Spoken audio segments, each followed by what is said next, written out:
সওয়াব করো। কিন্তু সওয়াব যদি মাসুম বাচ্চারা করে, এই সওয়াব গুলো তাদের পিতা মাতার আমল নামায় গিয়ে জমা হয়। সুবহানাল্লাহ কালকে বলেন, আর জোরে সুবহানাল্লাহ।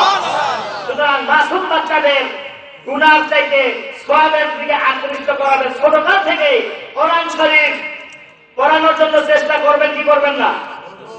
সন্তানদেরকে আলেম বানালে কোনো লস আছে? লাভ না ক্ষতি? কয়টা লাভ আছে বলেন তো?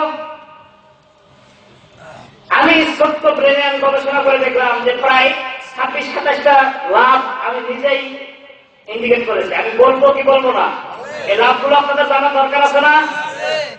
তাহলে একটু সিরিয়ালের মনোযোগ দিয়ে শুনবেন। প্রথম নাম্বার হচ্ছে, যদি আপনার সন্তানকে আলেম বানান, হাফেজ বানান, কারি বানান, মাদ্রাসায় পড়ান, ওই সন্তান কখনোই দাঁড়িয়ে প্রসাব করবে না। করবে নাকি? মাদ্রাসার ছাত্রকে কখনো দাঁড়িয়ে প্রসাব করতে দেখেছেন?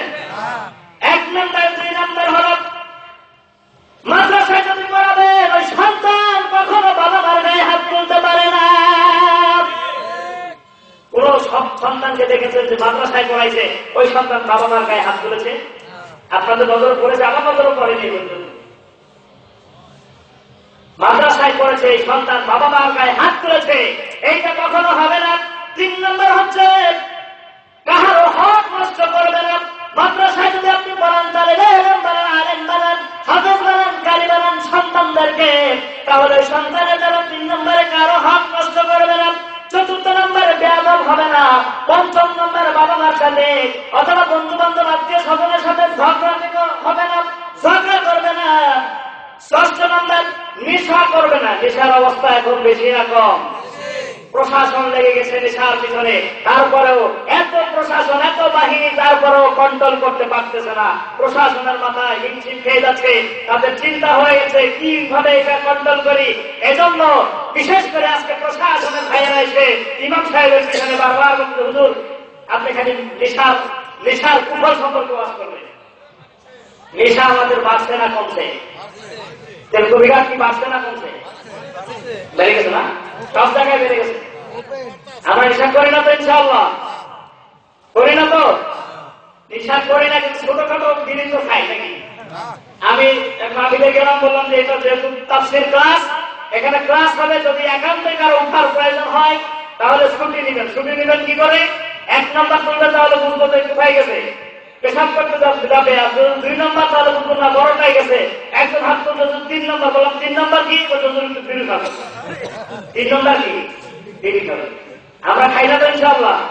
যারা খায় বাদ দিয়ে দিই ভাই।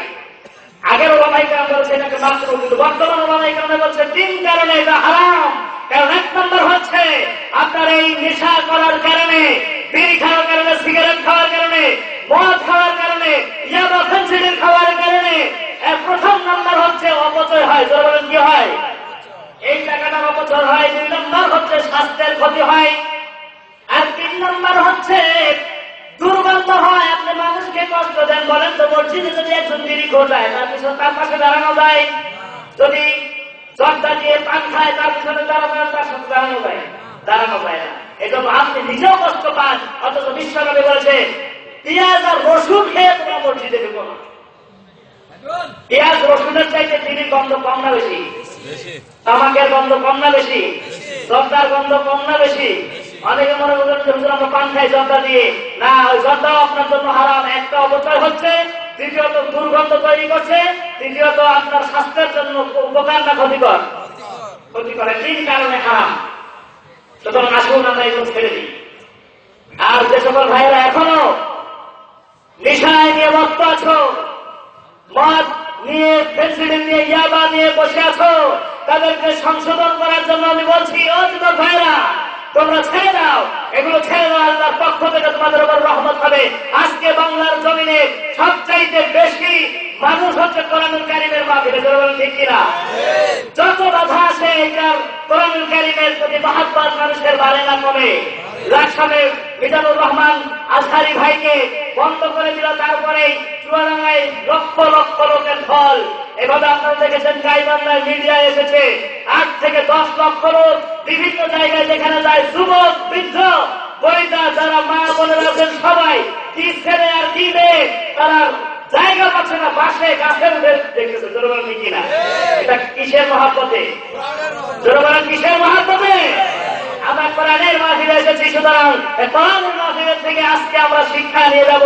এখান থেকে দুইটা একটা শিক্ষা নিয়ে নিজের জীবনকে বাস্তবায়ন করব। আমরা পারবো তো ইনশাআল্লাহ? বলতেছিলাম, সন্তানকে যখন মাদ্রাসায় পড়াবেন কি কিনা ভাবেন, তার মধ্যে 7 নম্বর হলো ইফতিজিং করবে না। ইফতিজিংয়ের সংখ্যা বাড়ছে না কমছে? ইফতিজিংয়ের সংখ্যা বাড়তেছে, ধর্ষণের সংখ্যা বাড়ে না কমে? এই 6 মাসে কত ধর্ষণ হয়েছে জানেন? মিনিমাম যেটা গোনায় এসেছে 400। কয়টা? 400 6 মাসে। 6 মাসে যদি 400 হয়, তাহলে 6 মাসে মোট কতদিন হয়? 318, 180 দিন। 180 দিনে ধর্ষণ হয়েছে কয়টা? 400। এটা তো যেটা দড়িতে এসেছে এইটা। এছাড়াও আরো অসংখ্য যেগুলো আমাদের মিডিয়ায় আসে নেই, এরকম ধর্ষণের ঘটনা আছে না নাই? চিন্তা করেন ধর্ষণের অবস্থা কোথায় গিয়ে দাঁড়িয়েছে। কাদেরকে ধর্ষণ করে? আপনার আমার মা বোন, আপনার আমার সন্তান, এমনকি ছোট্ট বাচ্চা পর্যন্ত নিস্তার নাই। বৃদ্ধ মা বোনেরা পর্যন্ত নিস্তার হচ্ছে না। আজকে আমাদের মহামারী ধারণ করেছে। এই প্রস্তাব ধর্ষণের জন্য প্রস্তাব করেছিল বিশ্বনবীর সময় এক যুবক। নাউযুবিল্লাহ বলবেন না? বিশ্বনবী সাল্লাল্লাহু আলাইহি ওয়াসাল্লামের কাছে এসে একজন যুবক প্রস্তাব দিল, ইয়া রাসূলুল্লাহ, ইয়া হাবিবাল্লাহ, আপনি আমাকে ধর্ষণ করা, আমাকে জিনা করার অনুমতি দিন। সাহাবায়ে কেরামরা বসা বিশ্বনবীর কাছে যখন এক প্রস্তাব করল, ওমর রাদিয়াল্লাহু তাআলা খুব মেজাজ ঠান্ডা না গরম? গরম মেজাজের মানুষ অত্যন্ত রাগান্বিত হয়ে বলল, ইয়া রাসূলুল্লাহ, ইয়া হাবিবাল্লাহ, আপনি অনুমতি দেন, ওর গর্দান থেকে দেহটাকে আমি আলাদা করে দিব। আল্লাহ রাব্বুল আলামিন কত ঠান্ডা মেজাজের বিশ্বনবীকে রেখেছিলেন, বলেন সুবহানাল্লাহ। বললেন, তুমি বসো। ও যুবক, আলোচনা করতে করতে শেষে জিজ্ঞাসা করলেন, কোন যুবক প্রশ্ন করছে তারা? একজন যুবক দাঁড়িয়ে গেল, বলছে, ইয়া রাসূলুল্লাহ, আমি প্রশ্ন করেছিলাম, তোমার প্রশ্নটা আমার হলো। বিশ্বনবী দরবারে বলতেছে, ইয়া রাসূলুল্লাহ, ইয়া হাবিবাল্লাহ, আমি আপনার কাছে জিনা করার অনুমতি চেয়েছি। নবীজি বলছেন, ও যুবক, তুমি আমার কাছে জিনার অনুমতি চাচ্ছ, তোমার সামনে যদি তোমার মাকে কেউ জিনা করে, তোমার মার সাথে তোমার মাকে যদি কেউ ধর্ষণ করে, তাহলে তুমি কি করবে? এই যুবক বলছেন, আমার সামনে যদি এই ধরনের ঘটনা আমার মায়ের সাথে কেউ করে, আমি তাকে হত্যা করবো। বিশ্বনবী আমার সুন্দর করে বুঝিয়ে দিলেন, আবার বললেন, যদি তোমার সামনে তোমার বোনকে ধর্ষণ করে, তোমার বোনকে বোনের সাথে কেউ জিনা করে, তাহলে তুমি কি করবে? যুবক বলছেন, ও রাসূলুল্লাহ, ইয়া হাবিবাল্লাহ, আমার সামনে যদি আমার বোনকে কেউ জিনা করে, ধর্ষণ করে, আমার শরীরের সর্বস্ব শক্তি দিয়ে তাকে আমি হত্যা করব। আবার বিশ্বনবী সাল্লাল্লাহু আলাইহি ওয়াসাল্লাম আমার বললেন, তোমার সামনে যদি তোমার মেয়েকে কেউ ধর্ষণ করে, জিনা করে, তুমি কি করবে? যুবকের এখন প্রশ্নের উত্তর দিল, আবার বলছে, তোমার খালাকে যদি কেউ ধর্ষণ করে, তোমার ফুফুকে যদি কেউ ধর্ষণ করে, তুমি কি করবে? ও বলছে, আমি তাদেরকে হত্যা করব। বিশ্বনবী সাল্লাল্লাহু আলাইহি ওয়াসাল্লাম সুন্দর করে যুক্তি দিয়ে বুঝিয়ে দিলেন, উদাহরণ দিয়ে বুঝিয়ে দিলেন যে যখনই তুমি আরেকজন মানুষের সাথে, তুমি আরেকজন ব্যক্তির সাথে যখনই জিনা করবে, ওই মেয়েটা হয় কারো মা, না হয় কারো মেয়ে, না হয় কারো খালা, না হয় কারো বোন, না হয় কারো বুজুর্গ, বাড়ির বাইরে কেউ আছে? এর বাইরে কেউ নাই। আল্লাহ রাসূল সাল্লাল্লাহু আলাইহি ওয়াসাল্লাম সুন্দর করে যুবককে যখন বুঝিয়ে দিলেন, তুমি যার সাথে জিনা করবে সে কারো না কারো আত্মীয় হবে, তাহলে বলো, তুমি যে তার সাথে জিনা করবে, ওই লোকটা তোমাকে কি হত্যা করতে পারে না? বিশ্বনবী সুন্দর একটা যুক্তি দেন। যুবক বলছে, ইয়া রাসূলুল্লাহ, ইয়া হাবিবাল্লাহ, জিনা তো দূরে থাক, ধর্ষণ তো দূরে থাক, আমি আর আজকে থেকে কোন মেয়ের দিকে টেকা না, মেয়ের দিকে তাকাবো না। আরো আসতে বলেন সুবহানাল্লাহ। উদাহরণটা আল্লাহ রাসূল অন্যভাবে বুঝাতে পারতেন, কিন্তু উদাহরণটা সুন্দরভাবে সেট করেছে, ঠিক কিনা? এরকম উদাহরণ আমরাও আজকে দেই, আলেম ওলামারাও দেয়। আল্লাহ পাক রব্বুল আলামিন নিজেই উদাহরণ দিয়েছেন। এজন্য আমাদের কাছে আল্লাহ রাব্বুল আলামিন উদাহরণ শিক্ষা দিয়েছেন। আমরা এজন্য উদাহরণ দিয়ে, বিশ্বনবী উদাহরণ দিয়ে বুঝিয়েছেন। আল্লাহ পাক রব্বুল আলামিন কোরআন শরীফে উদাহরণ দিয়েছেন। কেমন সুন্দর উদাহরণ, ভালো করে লক্ষ্য করেন। আল্লাহ রাব্বুল আলামিন বললেন, ইন্নাল্লাহ লা ইস্তাহয়ী আন ইয়াদরিবা মাতালাম মা বাউদাতান ফামা ফাওকাহা। আল্লাহ বললেন, ইন্নাল্লাহ নিশ্চয় লা ইস্তাহয়ী আন ইয়াদরিবা মাতালাম মা বাউদাতান ফামা ফাওকাহা। আল্লাহ রাব্বুল আলামিন একটা মশার উদাহরণ দিয়েছেন। আল্লাহ পাক রাব্বুল আলামিন মশার মতো ছোট্ট প্রাণী এবং তার চাইতে বড় কিছু দিয়া উদাহরণ দিতে পারে, কিন্তু এটা যারা মুনাফিক এবং মুশরিক এরা মানতে পারে না। কারণ তাদের সাথে একটা নাযিল হয়েছে মুনাফিক আর মুশরিকদের কারণে। তারা বলেছে আল্লাহ রাব্বুল আলামিন বড় না ছোট? আর যারা বলেন বড় না ছোট? বড়। আল্লাহ পাক এত বড় যদি হয় তাহলে বড় জিনিসের উদাহরণ বড়ই হবে, বড় মানুষের পুরস্কার বড়ই হয়। ঠিক কিনা? আল্লাহ ছোট মশা দিয়া, ছোট্ট প্রাণী দিয়া কেন আল্লাহ পাক রব্বুল আলামিন উদাহরণ দিলেন? এটা হচ্ছে মুনাফিকদের যুক্তি, মুশরিকদের যুক্তি। কিন্তু আল্লাহ পাক রব্বুল আলামিন পৃথিবীর এই ইতিহাসে যত বড় জালিম, যে যত বড় পাপাচারী, যে যত বেশি জুলুম করেছে তাকে তত ছোট্ট জিনিস দিয়ে শাস্তি দিয়েছে। ঠিক কিনা?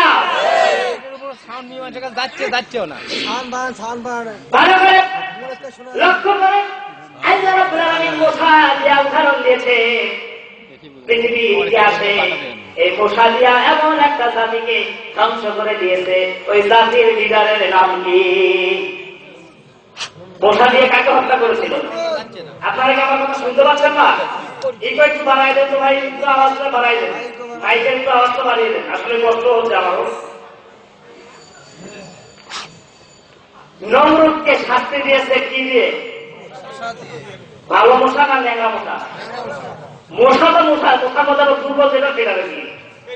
সুতরাং ভালো করে দেখেন, লক্ষ্য করেন, যে যত বড় জালিম তাকে তত সবচাইতে দুর্বল জিনিস দিয়ে শাস্তি দিয়েছে। এই শাস্তি দেওয়া মালিককে? শাস্তি দেওয়া মালিককে আল্লাহ পাক রব্বুল আলামিন। সুতরাং জালিমদের এখান থেকে শিক্ষা নেওয়া উচিত। আল্লাহর মতো ধরতে বাহিনীকে ধ্বংস করলো। এই যে পাখিগুলো ছিল ছোট না বড়? অনেক বড় বড় ঈগল পাখি ছিল মনে হয়। ছোট্ট ছোট্ট পাখি, ওপর নিচ থেকে ওপরের দিকে তাকালে মনে হতো ছোট ছোট পাখি না, ওগুলো হচ্ছে মশার মতো এত ছোট ছোট পাখি। নিচ থেকে উপরে বড় দেখায় না, ছোট দেখায়। ছোট ছোট আবার এমনি ধ্বংস করলো ছোট্ট পাখি দিয়ে। নমরুদের মতো জালিমকে ধ্বংস করলো ন্যাংরা মশা দিয়ে। এই ক্ষমতা কার? আল্লাহ এখানেও মশা দিয়ে উদাহরণ দিলেন। এত কিছু আছে, মশা নিয়ে গবেষণা করেছে আল্লাহ।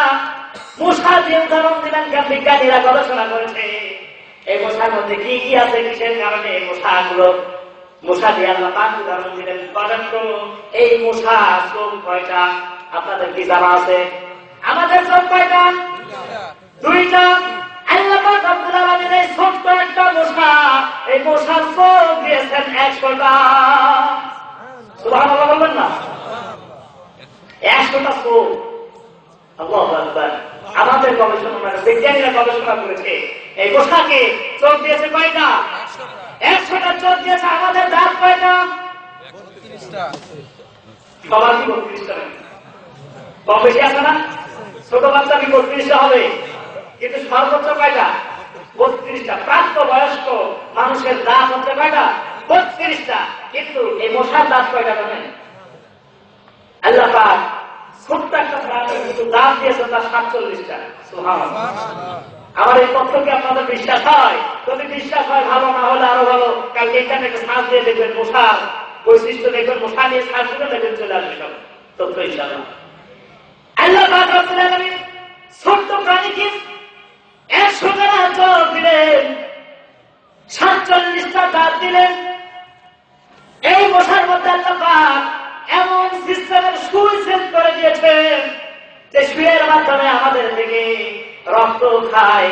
এই মশা কোন মশা রক্ত খায়? মশা একটা পুরুষ আর একটা মহিলা।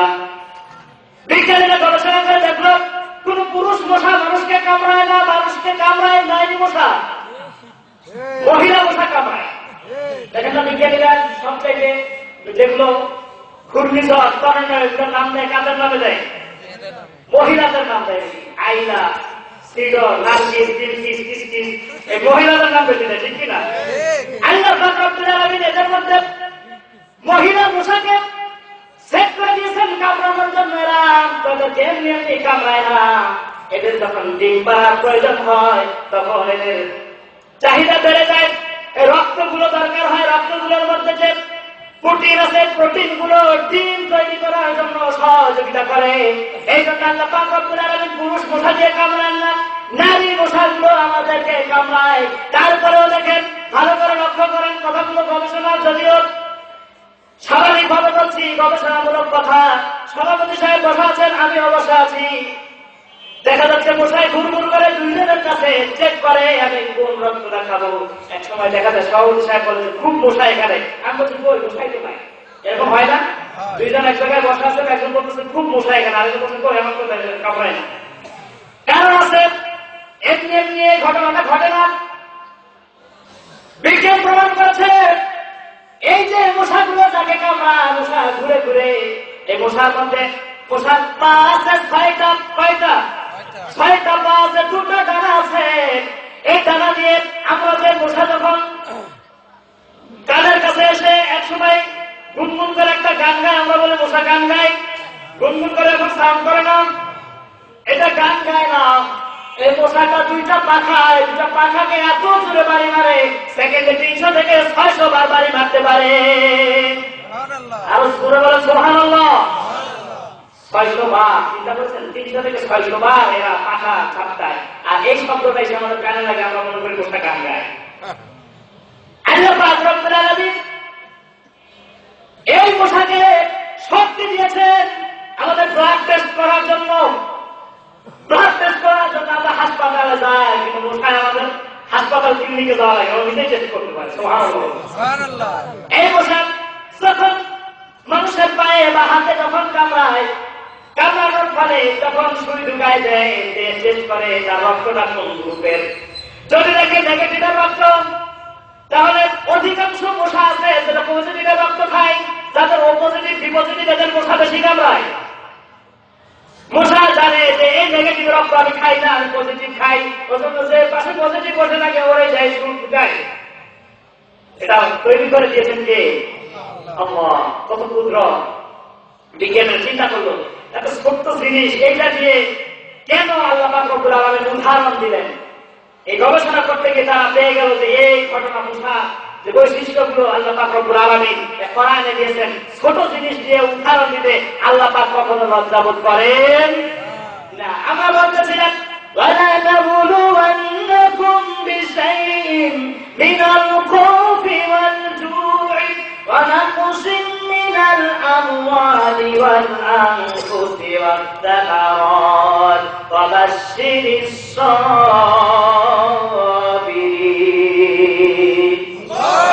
আল্লাহ পাক বলেন তোমাদেরকে আমি পরীক্ষা করবো, তোমাদেরকে পরীক্ষা করার জন্য জমিনে পাঠিয়েছি। কার মনে মুক্ত হয় ওই যে মাসুম বাচ্চাদেরকে যেমন পরীক্ষার জন্য কোনো ইয়ে দেওয়া হয় না, পরীক্ষা দেওয়া হয় না, গুণাগুলো লেখা হয় না, সব যদি হয় বাবার আমল নামাজ হয়, যখন প্রাপ্তবয়স্ক হয়ে যায় অগলায় একটা আমল নামাজ দিয়ে দেয়, যেটা আমাদের জমিনে খাতা আমরা বলে থাকি। আর একটা কোশ্চিন কিছুক্ষণ পরে নাম রোল রেজিস্ট্রেশন করার পরে তাকে একটা কোশ্চিন দেওয়া হয়। আল্লাহ রাব্বুল আলামিন এমন একটা কোশ্চিন আমাদেরকে দিয়েছেন, যার নাম কি? আপনার আমল নামাটা খাতাটা যেমন কোশ্চিন অনুযায়ী সাজানো লাগে, কোশ্চিনে যেভাবে প্রশ্ন করেছে সেভাবে উত্তর দেওয়া লাগবে কি লাগবে না? আল্লাহ রাব্বুল আলামিন তেমনি এই কোরআনটাকে দিয়েছেন। এই কোরআনটা প্রত্যেকটা পয়েন্টে পয়েন্টে তুমি বুঝবে, শুনবে, আমল করবে, সেই অনুযায়ী তোমার আমলটাকে সাজাবে, এই খাতাটাকে সাজাবে। তাহলে এই খাতাটাকে ভালো করে সাজানোর ফলে তোমাকে কিয়ামতের ময়দানে আমি আল্লাহ ডান হাতে দিয়ে দিব। কিন্তু যদি খারাপ ভাবে সাজাও তাহলে পাবে কোন হাতে? বাম হাতে। আল্লাহ পাক বললেন তোমাদেরকে আমি পরীক্ষা করি মিনাল খৌফি, ভয় দিয়ে। প্রথম নম্বর হচ্ছে ভয় দিয়ে। আমাদের অন্তরে ভয় আছে না নাই? কার ভয়? আল্লাহ ভয় আছে তো? আল্লাহ পাক বলেছেন ইত্তাকুল্লাহ, আমাকে ভয় করো। আল্লাহ পাককে ভয় করা লাগবে। আল্লাহ পাকের ভয় আমরা মনে করি পোশাক যত বড় হয়, পোশাক যত ভালো হয়, তার অন্তরে তত বেশি ভয়। আসলে বিষয়টা তা নয়। বিশ্বনবী সাল্লাল্লাহু আলাইহি ওয়াসাল্লাম বললেন আত্তাকওয়া হাহুনা, তাকওয়া হাহুনা, তাকওয়া হাহুনা বিশুরিনা সাদরিহি সালাসা মাররা। হাদিসের মধ্যে আছে বিশ্বনবী বলেছেন তাকওয়া হলো এখনো, তাকওয়া হলো অন্তরে, তাকওয়া হলো অন্তরে। তিনবার বলেছেন তাকওয়া অন্তরে, তাকওয়া কখনো পোশাকে হয় না। লম্বা টুপি পরলেই, সুন্দর পোশাক পরলেই, বড় জুব্বা গায়ে দিলে তাকওয়া হয় না। সুন্দর চেহারা হইলেই তার তাকওয়া বেশি হয় না। লম্বা মানুষ হইলেই তাকওয়া বেশি হয় না। বিশ্বনবী বলেছেন ইন্নাল্লাহা লা ইয়ানজুরু ইলা আসসারিকুম ওয়া লা ইলা সুওয়ারিকুম ওয়ালাকিন ইয়ানজুরু ইলা কুলুবিকুম ওয়া আমালিকুম। আল্লাহ রাব্বুল আলামিন তোমার সুন্দর চেহারার দিকে তাকায় না, আল্লাহ পাক তোমার সুন্দর দেহের দিকে তাকায় না। যদি তাই হতো তাহলে সবচেয়ে সুন্দর চেহারা, আরবের মধ্যে সুন্দর চেহারা ছিল বিশ্বনবীর পরেই ছিল তার চাচা আবু লাহাব। বলেন কি নাম? ভালো লোক না খারাপ লোক? এই লোকের চেহারা এত সুন্দর ছিল, আগুনের উপরে, আগুন জ্বলার উপরে একটা অগ্নি শিখা বের হয় না, দেখবেন ওটার কালার কিন্তু আগুনের চেয়ে সাদা, আগুনের চেয়ে একটু উজ্জ্বল কালার, ভালো কালার। ওই অগ্নি শিখা, একে আবু লাহাব, এর নাম ছিল অগ্নি শিখা, একে অগ্নি শিখা বলে ডাকতো। আগুনের শিখার মতো এরকম কালার, এত সুন্দর লোক ছিল। লোকটা জান্নাতি নাকি জাহান্নামী? চলে বলেন। আপনাদের সন্দেহ হয়? মনে হয় জান্নাতেও যাইতে পারে। জাহান্নামী লোক বর্তমানে আমেরিকার লোকজন আমাদের যে সাদা না কালো? সাদা না? যদি সন্তানের নামকে আল্লাহ ভালোবাসতে তাহলে আমেরিকার সাদা চামড়ার গোষ্ঠীগুলোকে আমরা বেশি ভালোবাসি কিনা? আবার লম্বা লম্বা মানুষগুলো আমাদের যে নাইজেরিয়ান লোকগুলো লম্বা না কাটো? লম্বা না, অনেক লম্বা লম্বা। আল্লাহ যদি তাদেরকে বেশি ভালোবাসে তাহলে তাদেরকে জান্নাত দিয়ে দিবে। কিন্তু আল্লাহ পাক লম্বার দিকে তাকায় না, সুন্দর চেহারার দিকেও তাকায় না। আল্লাহ তাকায় কার দিকে? অন্তরের দিকে আল্লাহ পাক, অন্তর এবং আমলের দিকে আল্লাহ পাক রব্বুল আলামিন তাকায়। সুতরাং ভয় করে রাখবে কাকে? আল্লাহ পাক রব্বুল আলামিনকে ভয় করে রাখবে। দ্বিতীয় নাম্বার হচ্ছে ক্ষুধা। আমাদের পরীক্ষা করবেন কি দিয়ে? ক্ষুধা দিয়ে। আমাদের ক্ষুধা দিয়ে আল্লাহ পাক রব্বুল আলামিন ভয় করবেন। আমরা আজকে একটু যদি অভাবে থাকি তাহলে আমরা দৌড়াই কিসের দিকে? সুদের দিকে। আসি না নাই? এলাকায় সুদ বাড়ছে না কমছে? হ্যাঁ, কমছে। আমি তো শুনলাম যে ভালোই বেড়ে গেছে নাকি সুদের ব্যবসা। হালাল না হারাম? হালালের পর কে কে একটু হাত তোলাম তো। সুদ হালাল, এটা কে কে হাত তোলাম তো? সুদ হালাল একদম বলছেন আপনি? সুদ কি হালাল? আমাদের যখন বেঁধে যাবে দ্বন্দ্ব, তখন আমরা যাবো কোরআনের কাছে। দেখি কোরআন কি বলে। কোরআন বলছে ইয়া আইয়ুহাল্লাযীনা আমানু ইত্তাকুল্লাহ ওয়া দারু মা বাকিয়া মিনার রিবা ইন কুনতুম মুমিনিন ফাইন লাম তাফআলু ফাআযানু বিহারবিন মিনাল্লাহি ওয়া রাসূলিহি ওয়া ইন তুবতুম ফালাকুম রুউসু আমওয়ালিকুম লা তাযলিমুনা ওয়া লা তুযলামুন।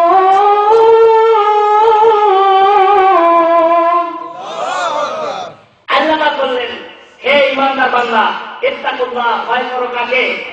আল্লাহকে ভয় করো। ওয়া দারু মা বাকিয়া মিনার রিবা, তোমাদের সুদ যেগুলো আছে, এখন আজকের দিনে তোমরা জানতে পারলে সুদ আমি আল্লাহ হারাম করেছি। এই সুদ এখনো যারা যারা সুদের সাথে আছে তাদেরকে সুদ বাদ দিতে বললেন কে? আল্লাহ পাক বললেন দারুনা বাকিয়া মিনার রিবা, তোমাদের সুদ এখনো যেগুলো আছে ওগুলো ছেড়ে দাও, ওইগুলো যদি তোমরা ছেড়ে দাও। ইন কুনতুম মুমিনিন, যদি তোমরা তোমাদের নিজেদেরকে মুমিন হিসেবে দাবি করো তাহলে সুদ ছেড়ে দাও। তাহলে আমরা আমাদের নিজেদের মুমিন হিসেবে দাবি করি কি করি না? তাহলে সুদ ছাড়তে হবে কি হবে না? সুদ ছাড়া লাগবে। অনেকে মনে করতেছেন বিপদ পড়লে টাকা ধার চাইতে গেলে তো কেউ ধার দেয় না, তখন আবার সুদে দিতে হয়, ঠিক কিনা?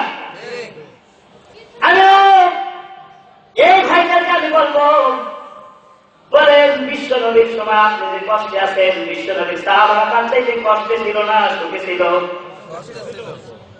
ভালো করে লক্ষ্য করেন, বিশ্ব নবী এই যে ক্ষুধা কোথা থেকে আসলো? খন্দকের যুদ্ধে খনন করতেছেন, পরীক্ষা খনন করতেছেন। বিশ্ব সাল্লাল্লাহু আলাইহি ওয়াসাল্লাম নিজের একজন সাহাবী দেখতে পেল বিশ্ব নবী সাল্লাল্লাহু আলাইহি ওয়াসাল্লামের পেটটা পিঠের সাথে লেগে গেছে। একজন বিশ্ব নবী, বিশ্ব নেতা, তিনি পরীক্ষা খনন করতেছেন সাহাবীদের সঙ্গে। সাহাবীর সংখ্যা হচ্ছে 1800 থেকে 2000। কত? কথা বলতে হবে ভাই, জোরে বলেন কত? 1800 থেকে 2000 সাহাবী। বিশ্ব নবী তিনি এত বড় নেতা হওয়ার পরেও তিনি নিজে খনন করতেছেন, কিন্তু আমাদের সমাজের জাতিগত নেতা হলেও সাথে কাজ করবে না, খালি ফোনে অর্ডার দিবে, ঠিক কিনা? শুধু ফোনে অর্ডার দেয়, কিন্তু বিশ্ব নবী নিজে কাজ করতেছেন। বিশ্ব নবীর পিঠটা পেটের সাথে, পেটটা পিঠের সাথে লেগে গেছে, পেটে কোনো খাবার নাই। চিন্তা করলেন নবীজিকে দাওয়াত দেওয়া যায় কিভাবে? আমার ঘরে কি আছে আমি দৌড়িয়ে যাই। বাড়িতে যখন গেলেন গিয়ে বিবিকে জিজ্ঞাসা করলেন, ও বিবি, আমার বাড়িতে কি কোনো খাবার আছে? বিবি বলল, বাড়িতে তেমন খাবার নেই, 2-4টা রুটি হবে এমন পরিমাণ গম, এমন পরিমাণ জল আমাদের কাছে আছে। কেন কেন আপনি এই কথা বলতেছেন? আমি দেখলাম বিশ্ব নবীকে তার পেটটা পেটের সাথে লেগে গেছে, মাটি খনন করতেছে সে নিজে। শুধু অর্ডার দিলেই হতো। আমরা 1800 থেকে 2000 সাহাবী ছিলাম, আমরা এই কাজ করতাম, নবীজির কাজ করা দরকার ছিল না। কিন্তু বিশ্ব নবীর আদর্শ হলো আমি যখন না করবো আমার সাহাবীদেরকে আমি অর্ডার দিতে পারি না। যারা বলেন ঠিক কিনা? নিজে আগে করে দেখাতেন। এমন আরেকটি ঘটনা উল্লেখ রয়েছে, দেখেন বিশ্ব সাল্লাল্লাহু আলাইহি ওয়াসাল্লাম যখন হুদায়বিয়ার সন্ধি যখন হজ করতে আসলেন, বিদায় হজ করতে আসার পরে এভাবে মুশরিকেরা কিছু নিয়ম নীতি দিয়ে গেলেন, তোমরা এবছর হজ করতে পারবে না, ফিরে যাবে, আগামী বছর তোমরা হজ করবে। শর্ত সাপেক্ষে কিছু নীতিমালা দিয়ে দিল। বিশ্ব নবী সাল্লাল্লাহু আলাইহি ওয়াসাল্লাম মেনে নিলেন, কিন্তু তার সাহাবীরা কিছু মানতে রাজি না। ওমর রাদিয়াল্লাহু আনহু মানতে রাজি না। না, আমি মানবো না, আমরা এবছরে হজ করবো, প্রয়োজনে তাদের সাথে যুদ্ধ করে হলেও হজ করবো। নবীজি বললেন না, চলো আমরা ফিরে যাই, চলো আমরা ফিরে যাই। নবীজির কথা কেউ শুনলেন না। তখন বিশ্ব নবী অর্ডার করলেন, তোমরা যাও দেশে করেছ, তোমাদের মাথার চুলগুলো মুন্ডন করে ফেলো, মাথার চুলগুলো নেড়ে করে ফেলো, যে জন্তুগুলো তোমরা নিয়ে এসেছো জমাই করো। একজন সাহাবীও করতে রাজি না, যেভাবে বসে আছে, দাঁড়িয়ে আছে, ওভাবে আছে। একজন নবীজির কথা মানতেছে না। নবীজি সাল্লাল্লাহু আলাইহি ওয়াসাল্লাম চিন্তা করে গেলেন। যাওয়ার পরে ঘরে ঢুকলেন, ছানিয়ার মধ্যে তাম্বুর মধ্যে ঢুকলেন। ঢুকার পরে বিশ্ব নবী সাল্লাল্লাহু আলাইহি ওয়াসাল্লাম তার স্ত্রীর সাথে পরামর্শ করলেন। কিছু কিছু সময় স্ত্রীর সাথেও পরামর্শ করার দরকার আছে। বিশ্ব নবীর এই ঘটনাটা প্রমাণ করে। স্ত্রীকে গিয়ে বললেন, আমি তো খুব ক্রাইসিসের মধ্যে আছি, খুব সমস্যার মধ্যে আছি। স্ত্রী বলছে, কি ব্যাপার, কিসের কারণে?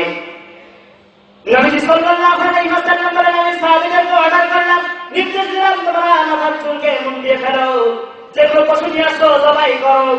নবীজি সাল্লাল্লাহু আলাইহি ওয়াসাল্লাম এই কথাগুলো তার স্ত্রীর সাথে বলতেছেন। স্ত্রীদের, মহিলাদের, মা বোনদের কিছু উপস্থিত বুদ্ধি আছে যেগুলো পুরুষের মাথায় আসে না। উপস্থিত বুদ্ধি ভালো।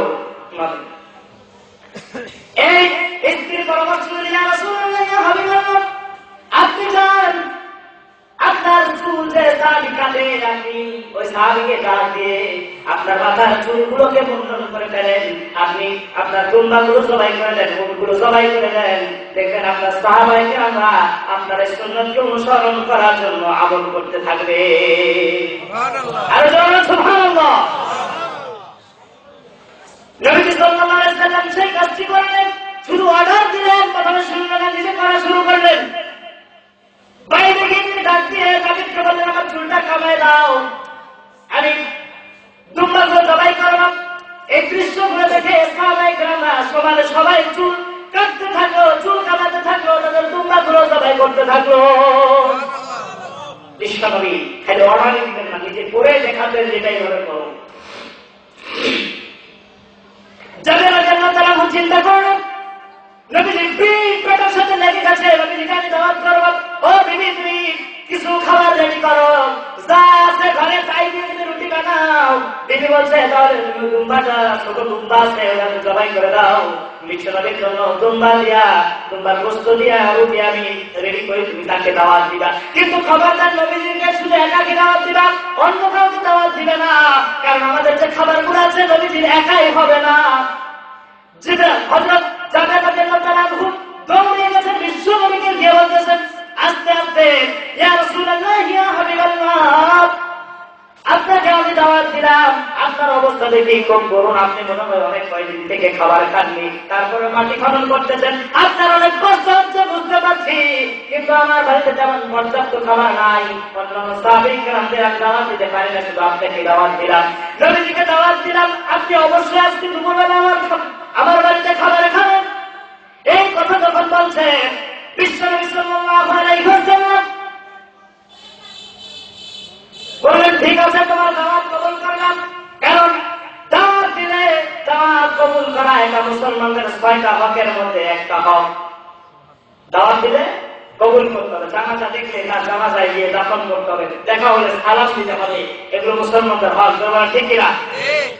বিশ্বনবী সাল্লাল্লাহু আলাইহি ওয়াসাল্লাম দাওয়াত কবুল করলেন। দুপুরবেলা যখন হয়ে গেছে, নবীজি সকল সাহাবীদেরকে ডাক দিয়ে বললেন, প্রায় ২০০০ সাহাবী, সকলকে ডাক দিয়ে বললেন, ও সাহাবায়ে কেরাম, তোমরা শুনে রাখো, সাহাবীরা আমাদেরকে দাওয়াত দিয়েছে, দুপুরের খাবার সাহাবীদের বাড়িতে আমরা খাবো। আর আসতে বলেন সুবহানাল্লাহ, সুবহানাল্লাহ। রাসূলের এই সংবাদে সাহাবায়ে কেরামরা অত্যন্ত খুশি, কারণ এত পরিমাণে ক্লান্ত হয়ে গেছে, এত পরিমাণে ক্ষুধা। কারণ ক্ষুধা দিয়ে পরীক্ষা করবে কে? আল্লাহ পাক ক্ষুধা দিয়ে পরীক্ষা করতেছে। দেখেন, বিশ্বনবী সাল্লাল্লাহু আলাইহি ওয়াসাল্লাম সাহাবায়ে কেরামদের নিয়ে সাবেরের বাড়ির দিকে রওনা হলেন। সাবের দেখে আশ্চর্য হয়ে গেলেন, ঘটনা কি? আমি দাওয়াত দিলাম শুধু নবীজিকে, আর এখন সব সাহাবী নিয়ে চলে আসছে আমার বাড়িতে, আবার আজকে মান সম্মান সব শেষ, আর আজকে বেইজ্জতি হয়ে যাবো। যাদের চিন্তায় পড়ে গেলেন, বিবিকে বললেন ঘটনা তো এরকম হয়ে গেছে। বিশ্বনবী সাল্লাল্লাহু আলাইহি ওয়াসাল্লাম